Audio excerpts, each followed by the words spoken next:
Hello everyone, কেমন আছো তোমরা সকলে? আশা করছি ভালো আছো। আজকে একটা নতুন ভিডিওতে তোমাদের সকলকে স্বাগত। আশা করছি ভিডিওর টাইটেল এবং থাম্বনেল দেখে তোমরা বুঝতেই পেরেছো ভিডিওর টপিক কি। হ্যাঁ, আজকে আমি নতুন যারা রয়েছে ডাব্লিউপি এবং কেপি ক্যান্ডিডেট, তারা ডাব্লিউপি এবং কেপির জন্য প্রিপারেশান নেবে। হয়তো ভাবছো যে কি কি বই পড়তে হবে, কিভাবে শুরু করবে। আজকে মেনলি তাদের উদ্দেশ্যেই এই ভিডিও।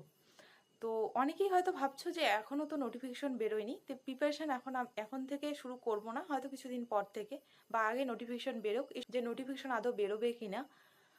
তো এসব চিন্তাই করছো যে প্রিপারেশান নেওয়ার আগে।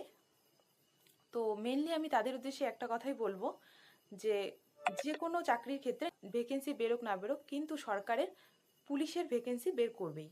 কারণ যে কোনো রাজ্য বলো, চালানোর জন্য সরকারের পুলিশের দরকার হয়। তো সেই হিসেবে আমার মনে হয় যে হয়তো ভোটের আগে কিংবা ভোটের পরে নতুন ভ্যাকেন্সি বেরোবেই ডাব্লিউপির ক্ষেত্রে। বলবো যে নতুন যারা রয়েছে ক্যান্ডিডেট, যারা শুরু করতে যাচ্ছ, এখন থেকে শুরু করে দাও। কারণ বর্তমানে কম্পিটিশন অনেক বেশি, অনেক হাজার হাজার ক্যান্ডিডেট রয়েছে, আদার্স কোনো দিকে নিয়োগ হচ্ছে না, তাই সবাই পুলিশের দিকে ভাবছে একটা সিকিউর জব দরকার সকলের জন্য।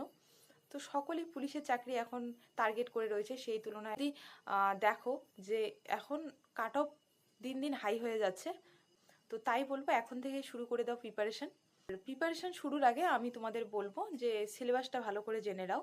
ডাব্লিউপি প্রিলিমিনারি পরীক্ষা হতো আগে, এখন এবার যেহেতু প্যাটার্নটা অনেকটা চেঞ্জ হয়ে গেছে, এবার আমাদের কোনো প্রিলিমিনারি পরীক্ষা হয়নি, এবার সোজা মেন্স পরীক্ষা হয়েছে, তারপর মাঠ, তারপর ইন্টারভিউ। কিন্তু প্রতিবারই প্রিলিমিনারি পরীক্ষা হয়। এবার জানি না যদি প্রিলিমিনারি পরীক্ষা হয়, প্রিলিমিনারি সিলেবাস হচ্ছে ম্যাথ থাকবে, জিকে থাকবে, রিজনিং থাকবে, টোটাল 100 নম্বরের পরীক্ষা হবে। আর মেইনস পরীক্ষা হচ্ছে 85-তে, এখানে থাকবে ম্যাথ, রিজনিং, জিকে এবং সাথে হচ্ছে ইংলিশ অ্যাড হবে 10 নম্বরের জন্য। তো আমি বলবো তাদের উদ্দেশ্যে যে এখন থেকে তোমরা মেইনস ওরিয়েন্টেড পড়াশোনা শুরু করে দাও। কারণ মেইনস ওরিয়েন্টেড যদি পড়াশোনা শুরু করো তাহলে প্রিলিমিনারি অন্তত পাশ করে যাবে। হ্যাঁ, এবার আসি বুক লিস্টের ক্ষেত্রে। নতুন যারা ভাবছো যে শুরু করবে কিন্তু কি কি বই পড়বে বুঝতে পারছো না, তো তাদের উদ্দেশ্যে বলি আমি একজন ডাব্লিউপি এবং কেপি ক্যান্ডিডেট। আমি এখনও প্রস্তুতি নিচ্ছি, এখনও চলছে প্রিপারেশন। তো ডাব্লিউপি পরীক্ষা দিয়েছি, ইন্টারভিউ দিয়ে এসেছি। তো আমার যেটুকুর মানে প্রিপারেশন জার্নিতে আমার যেটুকুর অভিজ্ঞতা হয়েছে, আমি যেভাবে শুরু করেছি, আমি সেটুকুই তোমাদের সাথে শেয়ার করব। তো চলো আমি যে বইগুলো পড়ে প্রিপারেশান নিয়েছি সেই বইগুলো আমি তোমাদের সাথে আজকে শেয়ার করব। প্রথমে বলি জিকে। প্রথমের দিকে আমি এই বইটা থেকে শুরু করেছিলাম, যখন নতুন ছিলাম তখন এই বইটা থেকে শুরু করেছিলাম। এটা তরুণ গোয়েল স্যারের বই। আর এরপর আমি আরেকটা বই কিনি, এটা হচ্ছে নিতিন সিংহানিয়া স্যারের জিকে ম্যানুয়াল। এখানে সবই রয়েছে, মানে সব সাবজেক্ট, জিকেতে স্ট্যাটিক জিকে এবং জিকে পার্টটা সবই রয়েছে এই বইটা থেকে। তোমরা চাইলে এই বইটাও নিতে পারো। এছাড়াও লিলা রয়ের একটা বই রয়েছে, ডাব্লিউবিসিএস ক্র্যাক বলে একটা বই রয়েছে। এছাড়াও অন্যান্য বই রয়েছে, তোমাদের যেটা ভালো মনে হয় যে কোনো একটা বই তোমরা কিনে নিও জিকের জন্য প্রিপারেশন চলাকালীন। এছাড়াও ম্যাথের ক্ষেত্রে বলি, আমি প্রথমে ম্যাথ শুরু করেছিলাম এই চঞ্চল ঘোষ স্যারের এই বইটা থেকে। এরপর আমি আরেকটা বই রয়েছে আমার কাছে, এটা হচ্ছে সুবিদ্যাস স্যারের আরেকটা বই। যেহেতু বইটা আমার কাছে বর্তমানে এখন নেই, আমি স্ক্রিনে তোমাদেরকে অ্যাটাচ করে দেব, তোমরা ওই বইটাও নিতে পারো বা এই বইটাও নিতে পারো প্রিপারেশন শুরু করার জন্য।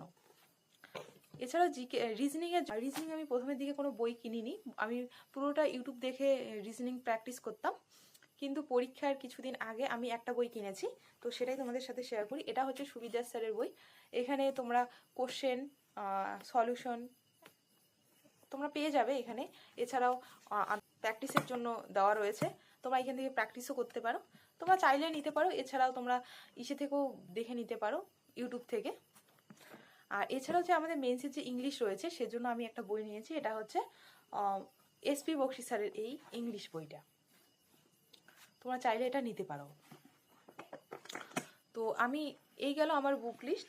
আমি এই বইগুলোই মেনলি পড়েছিলাম প্রিপারেশন শুরুর সময়, এখনও পড়ছি, চলছে প্রিপারেশন।